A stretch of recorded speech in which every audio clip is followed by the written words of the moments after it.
UP में सत्ता के लिए तड़प रहे अखिलेश, छिड़ गया लखनऊ टू दिल्ली नया सियासी क्लेश। साक्षी महाराज ने दिया ऐसा बयान, सपाई हो गए बुरी तरह से परेशान।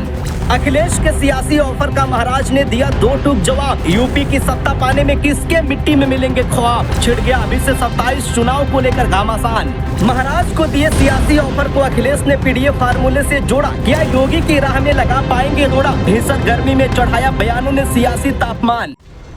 जी हाँ, ये सच है, क्योंकि एक और जहां गर्मी प्रचंड पड़ रही है तो वहीं दूसरी ओर यूपी में सियासी जंग छिड़ गई है। अखिलेश को तो ऐसी खरी खरी साक्षी महाराज ने सुनाई है जिसने सपाइयों को परेशान कर दिया है। यहाँ तक कि अखिलेश के ऑफर का ऐसा जवाब पहली बार महाराज ने दिया है जिसने दिल्ली तक घमासान मचा दिया। योगी भी महाराज का बयान सुन गदगद हो उठे हैं, क्योंकि महाराज ने न सिर्फ अखिलेश को सुनाया बल्कि उनके अरमानों पर भी पानी फेर दिया। क्या कुछ कहा आपको बताते हैं। अपने बयानों को लेकर अक्सर सुर्खियों में बने रहने वाले साक्षी महाराज ने इस बार अखिलेश को आड़े हाथ लेते हुए सपाइयों की टेंशन बढ़ा दी। साक्षी महाराज ने ये तक कह दिया कि जैसे बिना पानी के मछली तड़पती है वैसे ही बिना सत्ता के अखिलेश यादव तड़प रहे हैं। इसके साथ ही सपा सरकार पर तंज कसते हुए कहा कि जिस सरकार की चर्चाएं जमीन से लेकर आसमान तक है, चाहे मामला टोंटी का हो या मामला अयोध्या का हो, ऐसी पार्टी के लोगों का उत्तर देना उचित नहीं समझता। बता दें, ये टिप्पणी साक्षी महाराज ने अखिलेश के सियासी ऑफर पर टिप्पणी की। दरअसल अखिलेश यादव ने एक प्रेस कॉन्फ्रेंस में कहा था कि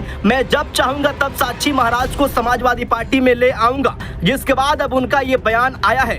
इतना ही नहीं, उन्होंने एक पोस्ट भी साक्षी महाराज को लेकर किया था। अखिलेश ने बीजेपी सांसद साक्षी महाराज का नाम लिए बिना एक्स पर पोस्ट किया था, जिसमें उन्होंने पीडीएफ फार्मूले का भी जिक्र किया था। अखिलेश की इस पोस्ट के बाद सियासी गर्मी भी बढ़ गई थी, क्योंकि अखिलेश पीडीएफ फार्मूले के जरिए योगी की काट निकालने में लगे हुए हैं। अखिलेश का मानना है कि वो 2027 से पहले बीजेपी के ओबीसी वोटरों में सेंध लगाई जा सके, लेकिन लोधी समाज के लोग लंबे समय से बीजेपी के साथ हैं। बता दें, यूपी में 5.10% लोधी वोट हैं, जो प्रदेश की 70 विधानसभा और 12 लोकसभा सीटों पर प्रभाव रखते हैं, जिस पर अखिलेश ने नजरें गड़ाई हुई है। लेकिन यूपी में योगी को हराना मुश्किल ही नहीं, नामुमकिन है, ऐसा राजनीतिक जानकारों को भी मानना है, क्योंकि यूपी की योगी ने सारी पिक्चर ही बदल कर रख दी है। चाहे विकास कामों की बात हो या जनता के हित में कोई फैसला लेना हो, योगी ने हमेशा सख्त और कड़े फैसले लिए हैं, जिसे जनता भी खूब पसंद करती है। हाल ही में युवाओं के लिए भी योगी ने बड़ा फैसला लिया, जिसके चलते अब हजारों युवा यूपी पुलिस से जुड़कर अपना और माँ बाप का सपना सच कर पाएंगे। अब यूपी में पुलिस में 44,000 होमगार्ड की भर्ती की जाएगी, जिसको लेकर योगी सरकार ने तैयारियां शुरू कर दी है। ऐसा नहीं है कि 44,000 ही पद सिर्फ भरे जाएंगे, इसके आगे भी 75,000 युवाओं की भर्ती की जाएगी। लेकिन फर्स्ट फेज में 44,000 युवाओं का सिलेक्शन होगा। माना जा रहा है कि 2027 चुनाव से पहले जिस तरीके से योगी सियासी बिसात बिछा रहे हैं, वो अखिलेश के अरमानों पर पानी फेर सकती है। यही कारण है कि साक्षी महाराज भी सबके सामने ताल ठोक कर बोल रहे हैं, हिंदुस्तान की जनता मोदी योगी के साथ है।